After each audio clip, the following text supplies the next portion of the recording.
Hello friends, are के Ranjan academy में आप लोगों का स्वागत है। चलिए आज हम लोग सीडीपी को क्वेश्चन प्रैक्टिस करते हैं, जिनमें क्वेश्चन पहला है, पियाजे के अनुसार निम्नलिखित में से कौन सी अवस्था है जिसमें बच्चा अमूर्त संकल्पनाओं के विषय में तार्किक चिंतन करना आरंभ कर देता है। तो इसका राइट आंसर होगा अमूर्त संक्रियात्मक अवस्था। यानी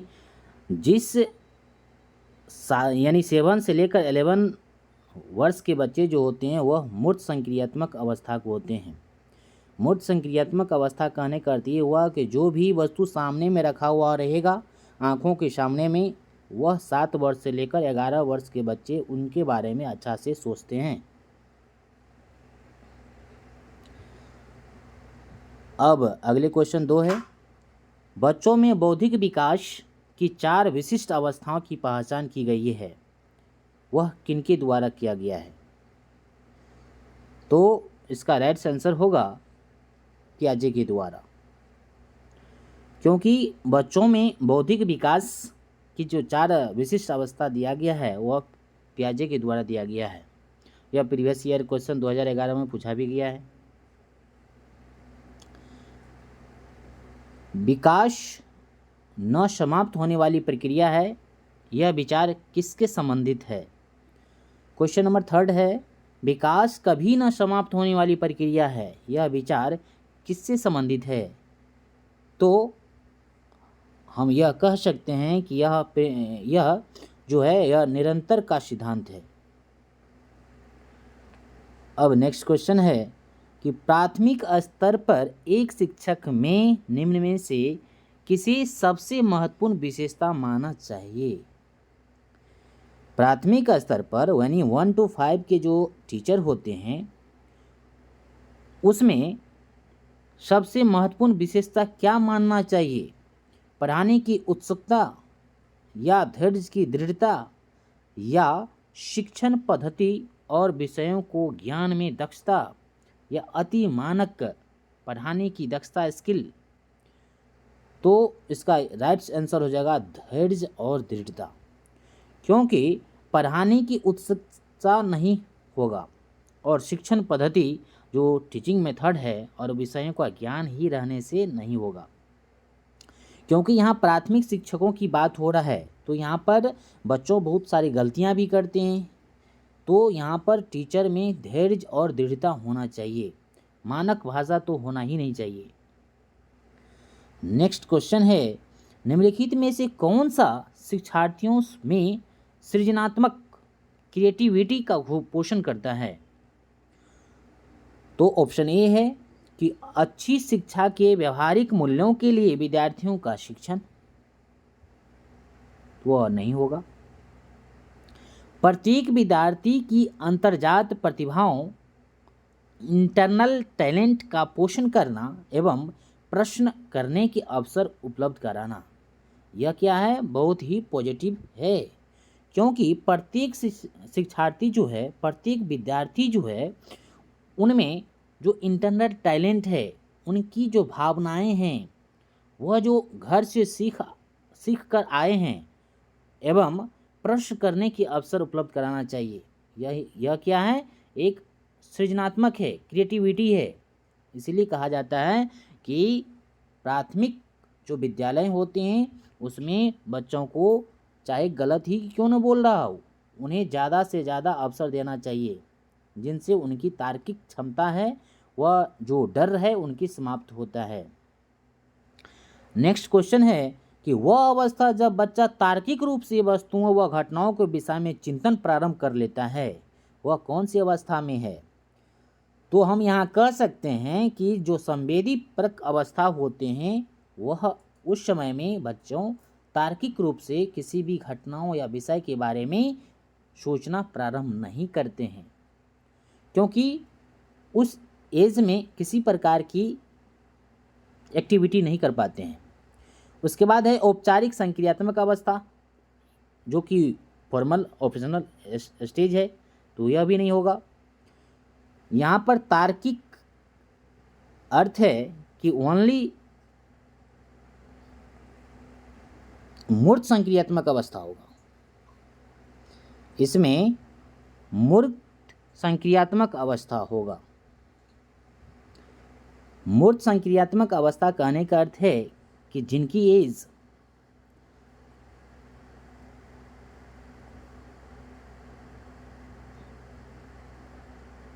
7 से 11 होगा, 7 से 11 होगा, वह मूर्त अवस्था में क्या करते हैं, तार्किक करते हैं।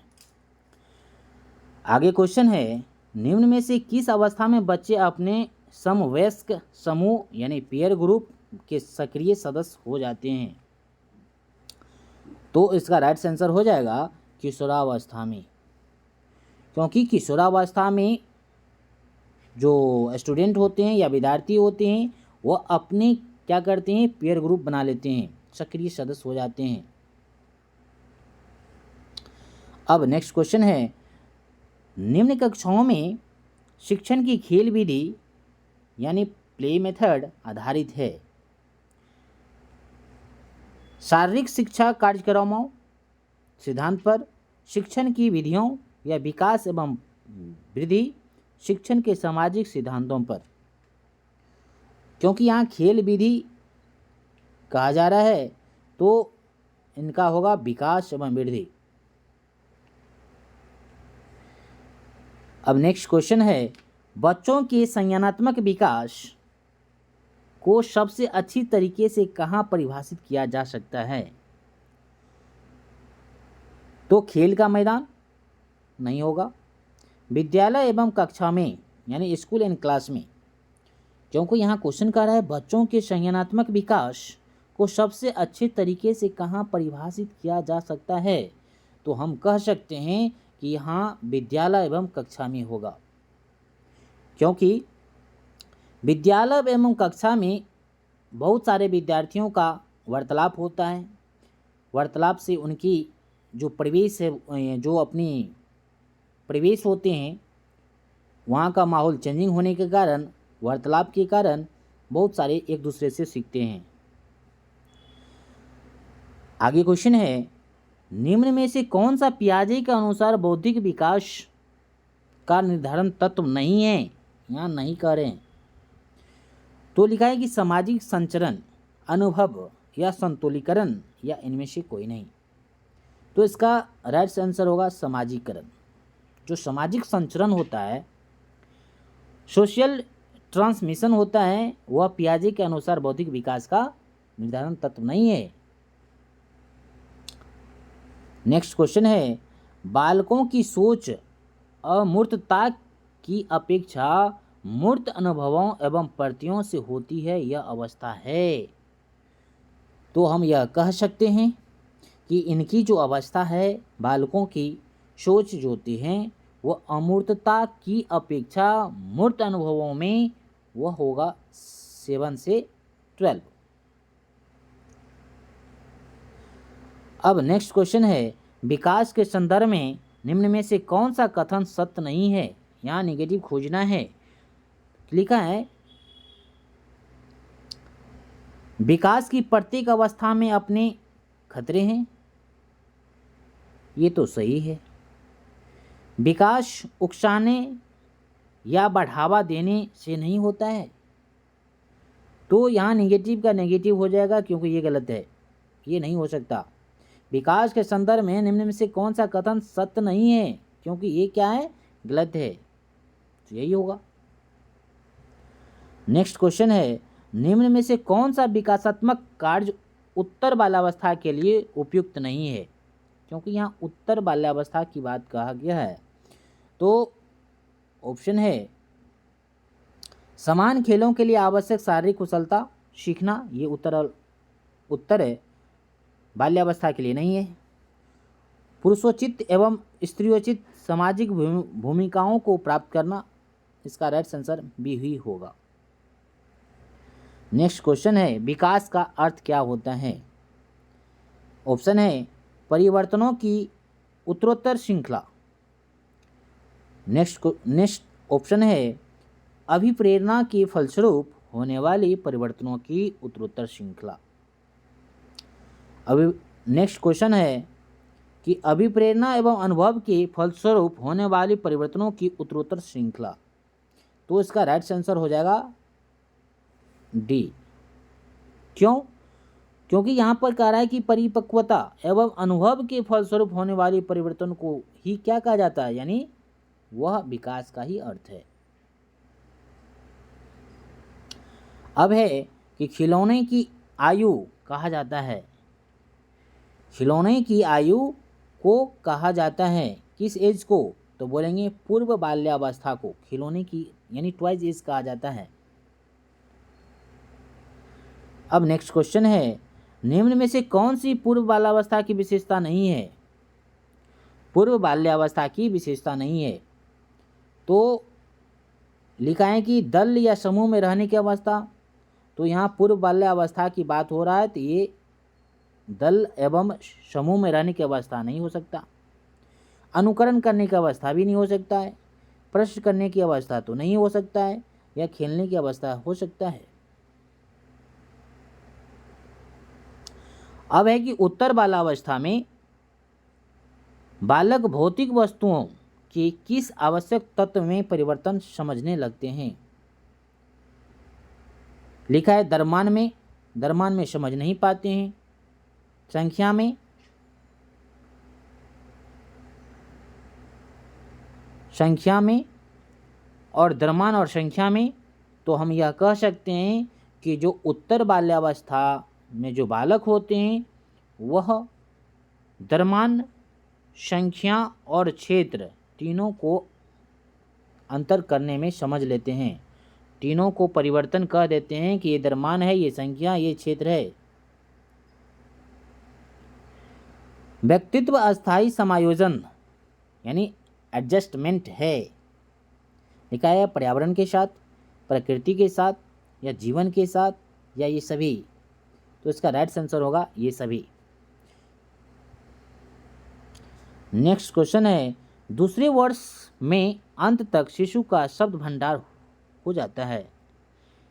यानी कहा जा सकता है कि यदि कोई बच्चे जन्म लेता है तो दूसरे वर्ष तक शिशु का जो शब्द भंडार है वह जो बोलने लगते हैं तो वह उनका शब्द भंडार कितना होता है? तो यहाँ लगभग 100 शब्द हो जाता है, क्योंकि कुछ कुछ टूटी फूटी भाषा बोलने लगते हैं। नेक्स्ट क्वेश्चन है कि शर्म तथा गर्व, शर्म तथा गर्व, शेम एंड प्राउड जैसी भावना का विकास किस अवस्था में होता है? यानी शर्म तथा गर्व किस अवस्था में विकास हो जाता है? यहाँ लिखा है शैशवावस्था, या बाल्यावस्था, या किशोरावस्था, या वृद्धावस्था। तो इसका राइट आंसर होगा बाल्यावस्था। नेक्स्ट क्वेश्चन है, मैकडूगल के अनुसार मूल प्रवृत्ति जिज्ञासा का संबंध कौन सा संवेग से है? मैकडूगल के अनुसार मूल प्रवृत्ति जिज्ञासा का संबंध कौन से संवेग से है? तो इसका राइट आंसर हो जाएगा आश्चर्य। नेक्स्ट क्वेश्चन है, शैशवावस्था की मुख्य विशेषता क्या नहीं है? क्योंकि यहाँ नेगेटिव खोजना है। शैशवावस्था की क्या विशेषता नहीं हो सकता इस तीनों में से? सीखने की प्रक्रिया में तीव्रता, जिज्ञासा की प्रवृत्ति, चिंतन प्रक्रिया, थिंकिंग प्रोसेस, या अनुकरण द्वारा सीखने की प्रवृत्ति।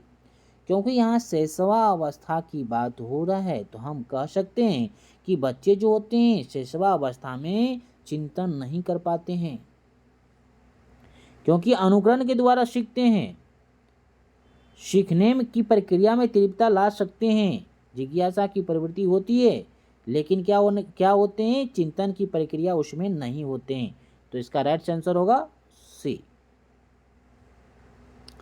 अब नेक्स्ट क्वेश्चन है कि किस मनोविज्ञान के अनुसार विकास एक सतत और धीमी प्रक्रिया है? तो इसका हम यह कह सकते हैं, यह जो वैज्ञानिक है वह स्किनर के द्वारा दिया गया कथन है। बाल्य अवस्था होती है? कितने वर्ष तक बाल्य अवस्था कितने वर्षों तक होती है? तो हम कह सकते हैं कि बाल्य अवस्था मतलब ही होता है कि 12 वर्ष तक। नेक्स्ट क्वेश्चन है, व्यक्तित्व विकास की अवस्था है। व्यक्तित्व विकास की अवस्था है तो हम कह सकते हैं व्यक्तित्व की जो विकास होती है वो अधिगम एवं वृद्धि होता है। नेक्स्ट क्वेश्चन है, विकास में वृद्धि से तात्पर्य है। विकास में वृद्धि से क्या तात्पर्य है? ज्ञान में वृद्धि, वजन में वृद्धि, या संवेग में वृद्धि, या आकार, सोच, समझ, कौशल में वृद्धि? तो यहाँ राइट आंसर हो जाएगा कि विकास में वृद्धि का तात्पर्य है उनके आकार में वृद्धि, सोच में वृद्धि होना चाहिए, समझ कौशल में भी वृद्धि होनी चाहिए। इसका राइट आंसर होगा डी। नेक्स्ट क्वेश्चन है, परिपक्वता का संबंध है।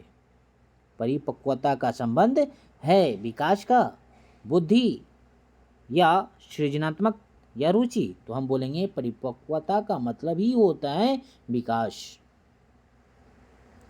नेक्स्ट क्वेश्चन है, तनाव और क्रोध की अवस्था है। तनाव और क्रोध की कौन सी अवस्था को कहा जा सकता है?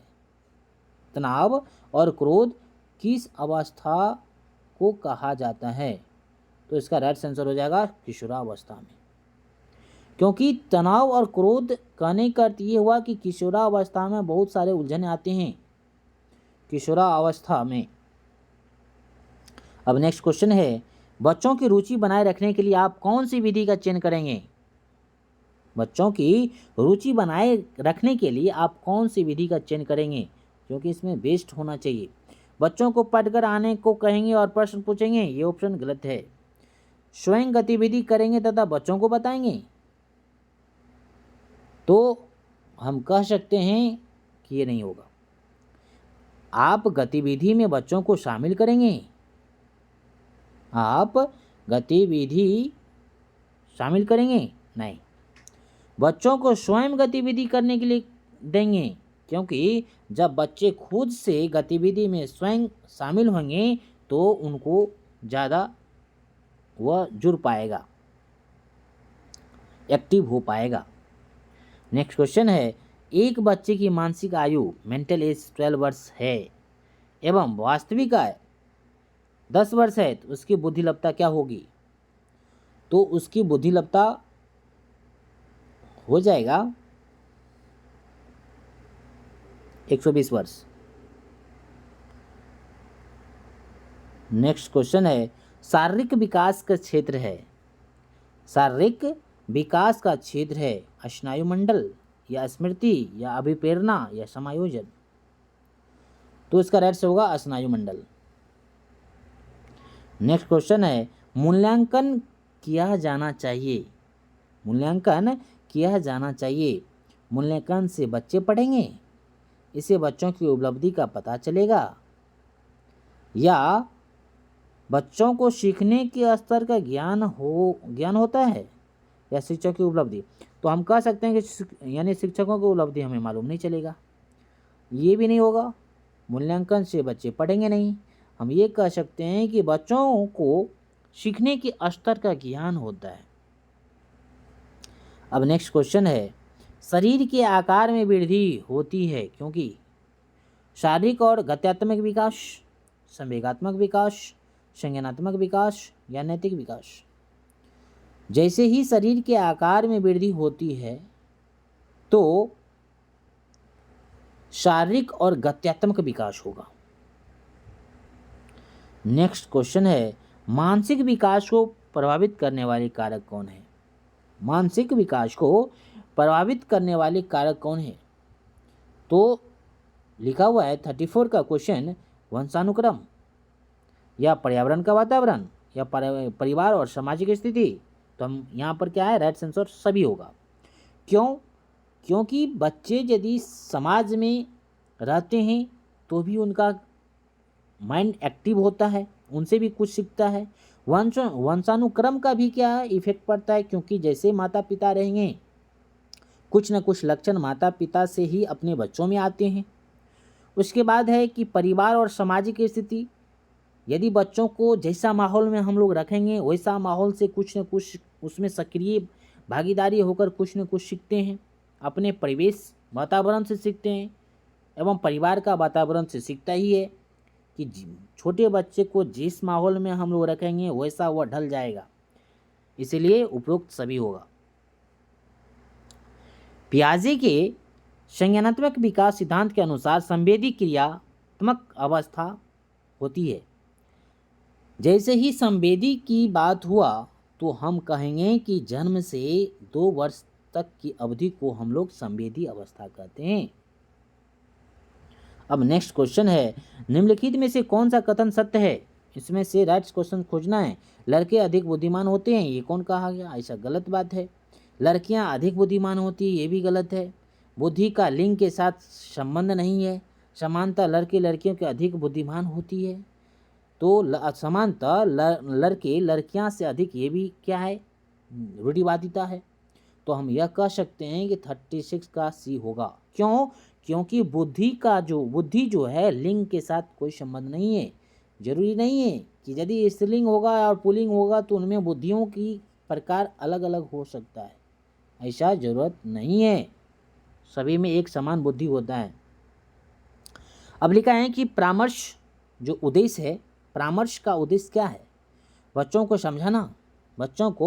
समझाना या बच्चों के कमियों को कारण पता लगाना या उपरोक्त सभी होगा। तो इसका राइट आंसर होगा उपरोक्त सभी। नेक्स्ट क्वेश्चन है, शिक्षा मनोविज्ञान की दृष्टि में से निम्न में से कौन सा कथन सत्य है? बच्चों अपने ज्ञान का सृजन स्वयं करते हैं, यही तो राइट आंसर है।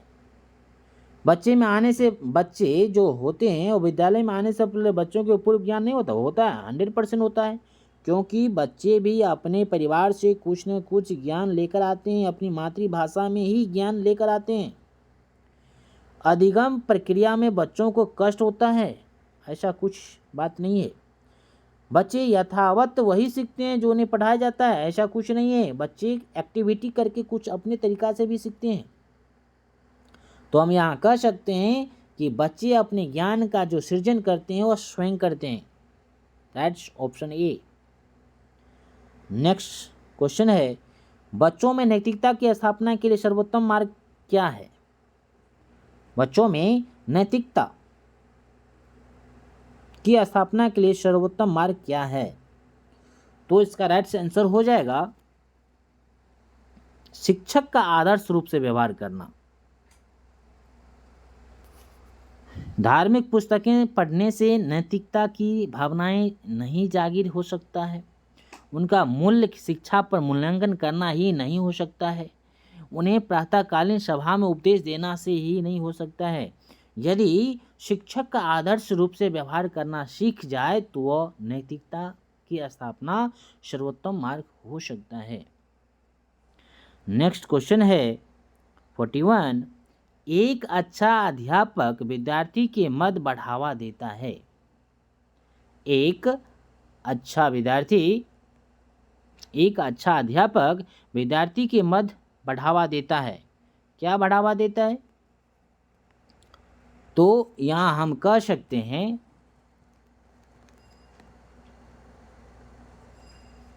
सहयोग का। एक अच्छा अध्यापक विद्यार्थी की मत बढ़ावा देता है तो बोलेंगे सहयोग का। क्यों? क्योंकि सभी जो स्टूडेंट होते हैं आपस में सहयोग करके बहुत कुछ सीख सकते हैं। अपनी संस्कृति भाषा को आदान प्रदान करके एक अच्छे स्टूडेंट हो सकते हैं, ज्ञान को बढ़ा सकते हैं। अब नेक्स्ट क्वेश्चन है, मानसिक रूप से स्वस्थ अध्यापक की विशेषता क्या है? मानसिक रूप से स्वस्थ अध्यापक की क्या विशेषता है? तो वह संवेदनात्मक रूप से संतुलित होते हैं। सही बात है। उसे अपने भविष्य का गहन ज्ञान होता है, ऐसा कुछ बात नहीं है।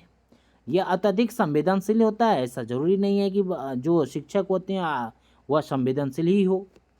वह सख्त अनुशासन पसंद करते हैं, ऐसा भी शिक्षक का गुण नहीं होना चाहिए। तो मानसिक रूप से स्वस्थ अध्यापक की विशेषता क्या है, तो बोलेंगे वह संवेदनात्मक रूप से संतुलित हो। अब नेक्स्ट क्वेश्चन है, शिक्षा का अति महत्वपूर्ण उद्देश्य है। शिक्षा का अति महत्वपूर्ण उद्देश्य है, तो लिखा है कि जीविका कमाना या बच्चों का सर्वांगीण विकास करना। तो यहाँ राइट आंसर होगा बच्चों का सर्वांगीण विकास करना, क्योंकि बच्चों का सर्वांगीण कहने का अर्थ में है कि बच्चों के सभी तरह से ही क्या हो जाता है, विकास हो जाता है। नेक्स्ट क्वेश्चन है, बच्चों की बुद्धि लब्धि यदि 90 से 110 के मध्य है तो वह किस एवरेज में बच्चों आते हैं। लिखा हुआ है समान बुद्धि, प्रखर बुद्धि, उत्कृष्ट बुद्धि या प्रतिभाशाली। तो हम उन्हें समान बुद्धि बोलेंगे। यदि बच्चों की बुद्धि लब्धि 90 से 110 के बीच आते हैं तो वह समान बुद्धि के अंतर्गत आते हैं।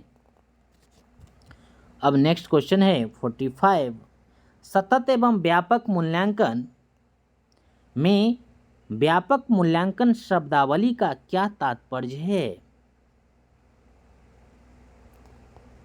तो सभी विषयों का मूल्यांकन। सतत एवं व्यापक मूल्यांकन का ये अर्थ नहीं है कि सभी विषयों का क्या करें, हम मूल्यांकन करें। लिखा है शैक्षिक क्षेत्र का मूल्यांकन, ये भी जरूरी नहीं है। शैक्षिक एवं शैक्षिक क्षेत्र का मूल्यांकन, इसीलिए ये सही है कि यदि हम दोनों एक साथ कर सकते हैं, जो शैक्षिक है एवं शैक्षिक क्षेत्र का मूल्यांकन दोनों एक साथ किया जा सकता है। शिवानी द्वारा पूछे गए एक प्रश्न का उत्तर शिक्षक तत्काल नहीं दे सकता। शिक्षक की प्रतिक्रिया क्या होनी चाहिए। तो शिक्षक द्वारा शिवानु को चुप करा देना चाहिए, नहीं, ऐसा नहीं करना चाहिए। शिक्षक द्वारा शिवानु को ध्यान बटा देना चाहिए, ये भी नहीं करना चाहिए। शिक्षक को कहना चाहिए कि मैं नहीं जानता हूँ, ये भी नहीं कहना चाहिए कि मैं नहीं जानता हूँ। शिक्षक द्वारा इस प्रश्न का सही उत्तर बाद में समझाकर देना चाहिए, सही बात है। यदि किसी शिक्षक में कोई प्रश्न का आंसर नहीं जानते हैं तो बाद में उन्हें अच्छा से जानकर बाद में उन्हें नॉलेज दिया जा सकता है, डिटेल से एक्सप्लेन किया जा सकता है। नेक्स्ट क्वेश्चन है, बच्चों की जिज्ञासा शांत करनी चाहिए। बच्चों की जिज्ञासा शांत करनी चाहिए। जब शिक्षक फुर्सत में हो, ऐसा नहीं होना चाहिए। जब विद्यार्थी फुर्सत में है, ऐसा भी नहीं होना चाहिए। कुछ समय के पश्चात, ऐसा भी नहीं होना चाहिए। लिखा तत्काल जब विद्यार्थी द्वारा जिज्ञासा की गई। कहने का अर्थ ये हुआ कि जब भी विद्यार्थी प्रश्न पूछते हैं, यानी कुछ उनके मन में जिज्ञासा है कि ये कैसे हो रहा है, यदि क्वेश्चन करते हैं तो शिक्षक में ये गुण होना चाहिए कि उसी समय हम उस क्वेश्चन को सोल्व कर दें। बच्चे में जो पूछने की जिज्ञासा है उसको फिर हम क्या करें, यदि वह क्वेश्चन पूछते हैं उनका हम अच्छा से समझा देते हैं तो बच्चों में ये जिज्ञासा बढ़ेगा कि हम फिर दूसरा क्वेश्चन पूछें, कुछ न कुछ ढूंढ कर लाएं। नेक्स्ट क्वेश्चन है, आप अनपढ़ माता पिता के बच्चों को अंग्रेजी सिखाना चाहते हैं, तो आप बच्चे से अंग्रेजी में बात करेंगे। यदि हम अंग्रेजी सिखाना चाहेंगे तो एकाएक हम बात नहीं कर सकते हैं। आप बच्चों को अंग्रेजी में बोलने के लिए बाध्य करेंगे, ये भी नहीं है। आप बच्चे की मातृभाषा में बोलने से रोकेंगे, ये भी नहीं कर सकते हैं। आप उसे मातृभाषा की सहायता से अंग्रेजी सिखाने का प्रयास करेंगे, सही बात है, क्योंकि बच्चों को अपनी मातृभाषा से ही पढ़ाई क्या होता है, स्टार्टिंग होता है। मातृभाषा से हम उन्हें उसी लैंग्वेज में जोड़कर फिर धीरे धीरे हम इंग्लिश या अदर लैंग्वेज सिखा सकते हैं। तो इसका राइट आंसर डी होगा। अब नेक्स्ट क्वेश्चन है कि बाल मनोविज्ञान के आधार पर कौन सा कथन सर्वोत्तम है। सारे बच्चे एक जैसे होते हैं, ये जरूरी नहीं है कि सारे बच्चे एक जैसे हो सकते हैं। लिखा है कि प्रत्येक बच्चा विशिष्ट होता है, सही बात है। सभी बच्चे अपने गुण के आधार से क्या होता है, सर्वोत्तम होता है। कुछ बच्चे विशिष्ट होते हैं, नहीं, कुछ बच्चे एक जैसे होते हैं, ये भी नहीं हो सकता है। तो क्या बोलेंगे, प्रत्येक बच्चा विशिष्ट होता है, कुछ सभी बच्चे में कुछ ना कुछ क्या होता है, अलग गुण होता है। अब है क्वेश्चन 50। बच्चों का जो मूल्यांकन होना चाहिए किसके आधार पर, बोर्ड परीक्षा के आधार पर या सतत एवं व्यापक मूल्यांकन द्वारा, गृह परीक्षा द्वारा या लिखित एवं मौखिक परीक्षा द्वारा। तो इसका आंसर होगा सतत एवं व्यापक मूल्यांकन द्वारा। बोलेंगे सतत एवं व्यापक मूल्यांकन होता है क्या, तो स्कूल में ये जरूरी नहीं है कि साल में सिर्फ 2 ही बार एग्जाम लेना चाहिए। सतत एवं व्यापक मूल्यांकन का अर्थ है कि जिस समय हम पढ़ाते हैं उस समय भी उन्हें कुछ न कुछ क्रिएटिविटी के द्वारा हम उन्हें समझाएं और फिर उनसे क्वेश्चन पूछें। अब नेक्स्ट क्वेश्चन है, बच्चे के लिए निःशुल्क व अनिवार्य शिक्षा का अधिकार अधिनियम कितने वर्ष के लिए बच्चों के लिए लागू होता है, तो इसका राइट आंसर होगा 6 से 14। नेक्स्ट क्वेश्चन है, शिक्षक को ज्ञान होना चाहिए अध्यापन विषय का, बाल मनोवैज्ञानिक या शिक्षा संहिता या अध्यापन एवं बाल मनोविज्ञान का। तो इसका राइट आंसर हो जाएगा अध्यापन विषय एवं बाल मनोविज्ञान का नॉलेज होना चाहिए। नेक्स्ट क्वेश्चन है कि एक बच्चे की वृद्धि और विकास के अध्ययन की सर्वाधिक अधिक विधि कौन सी है। एक बच्चे की वृद्धि और विकास के अध्ययन की सर्वाधिक अच्छी विधि कौन सी हो सकती है, तो मनोविश्लेषण विधि नहीं हो सकता है, तुलनात्मक विधि नहीं होगा, विकासीय विधि यानी डेवलपमेंटल मेथड ये राइट आंसर है। नेक्स्ट क्वेश्चन है, समाजीकरण वह प्रक्रिया है जिससे बच्चों और वयस्क सीखते हैं, परिवार से, विद्यालय से, साथियों से। तो इसका राइट आंसर होगा सभी, क्योंकि समाजीकरण वह प्रक्रिया है जिससे बच्चे वयस्क सीखते हैं। तो हम बोलेंगे कि बच्चे जो होते हैं वह परिवार से भी सीखते हैं, साथियों से सीखते हैं, विद्यालय से भी सीखते हैं, तो यहाँ सभी होगा। नेक्स्ट क्वेश्चन है, बच्चे के विकास के शीर्षस्थ सिद्धांत के अनुसार निम्न में से कौन सा कथन सत्य है। लिखा है कि विकास सिर से पैर की ओर होती है, सही बात है। बच्चे का जो विकास होता है यहाँ शीर्षस्थ दिया हुआ है सिद्धांत के अनुसार, तो बोलेंगे विकास जो होता है सिर से पैर की ओर होता है। नेक्स्ट क्वेश्चन है 56, मानव जाति में कौन सी व्यक्तिक भिन्नता के निर्धारक तत्व होते हैं जो मानव जाति की विविधता को बताते हैं। पर्यावरण के अंतर नहीं होगा, आनुवंशिकता का अंतर नहीं होगा। हम यहाँ कह सकते हैं कि आनुवंशिकता वह पर्यावरण की अंतर्क्रिया ये होगा।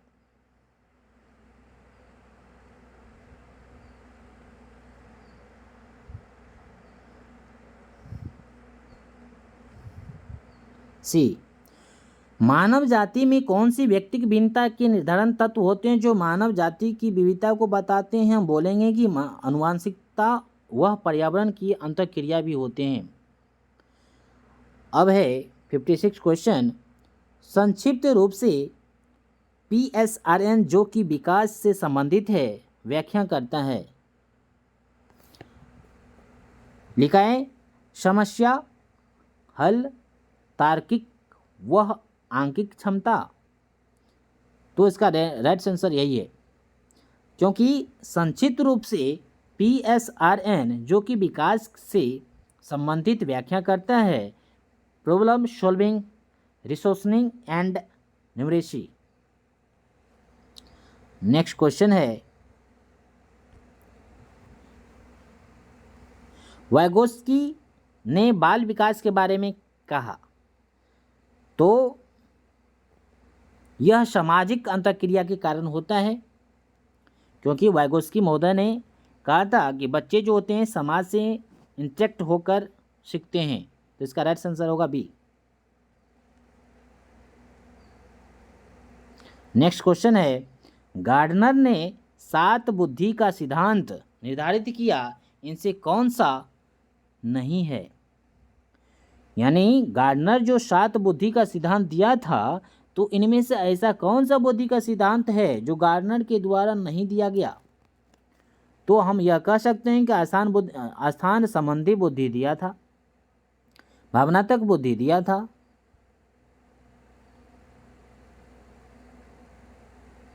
गार्डनर के द्वारा जो भावनात्मक बुद्धि था वह नहीं दिया गया था, बल्कि अंतःक्रियात्मक बुद्धि दिया था, भाषात्मक बुद्धि दिया था। इसका राइट आंसर होगा बी। नेक्स्ट क्वेश्चन है, बुद्धि के संबंध में सही कथन क्या है। बुद्धि के संबंध में सही कथन क्या है। तो समायोजन करने की क्षमता का नाम बुद्धि है, सही बात है। सीखने की क्षमता का नाम बुद्धि है, सही बात है। संक्षिप्त तार्किकता की क्षमता का नाम बुद्धि है, यानी उपयुक्त सभी होगा। अब नेक्स्ट क्वेश्चन है 61, घटना और वस्तुओं के बारे में एक बच्चा तार्किक रूप से सोच सकता है, पियाजे के चरण के संबंध में सही कथन क्या है। तो लिखा है कि सेंसरी तंत्रिका तंत्र, या प्रारंभिक संचालन प्रक्रिया, या मूर्त संचालन प्रक्रिया। तो इसका राइट आंसर होगा कि मूर्त संचालन प्रक्रिया। नेक्स्ट क्वेश्चन है, सहयोगात्मक समिति सहयोगात्मक रणनीति की किस श्रेणी में महिला निम्न से संबंधित नहीं होता है। तो यहाँ नेगेटिव खोजना है, कौन नहीं होता है। लिखा हुआ है स्वीकार्यात्मक, या प्रतिरोध, या क्रांति, या अनुकूल। तो इसका राइट आंसर होगा प्रतिरोध। नेक्स्ट क्वेश्चन है, व्यक्तिक भिन्नता के मिलन के संबंध में एक अध्यापक की भूमिका होनी चाहिए। ऑप्शन है, व्यक्ति के दृष्टिकोण, अभिरुचि और योग्यता को जानने का प्रयास। ऑप्शन बी है, व्यक्तिगत आधारित पाठ्यक्रमों की उनकी आवश्यकता के अनुसार समझने की कोशिश करना, या उपरोक्त दोनों। इसका दोनों होगा। नेक्स्ट क्वेश्चन है, यदि एक बच्चे की मानसिक आयु 5 वर्ष तथा वास्तविक आयु 4 वर्ष है, तो उस बच्चे की IQ कितना होगा। तो उस बच्चे की IQ होगा 125।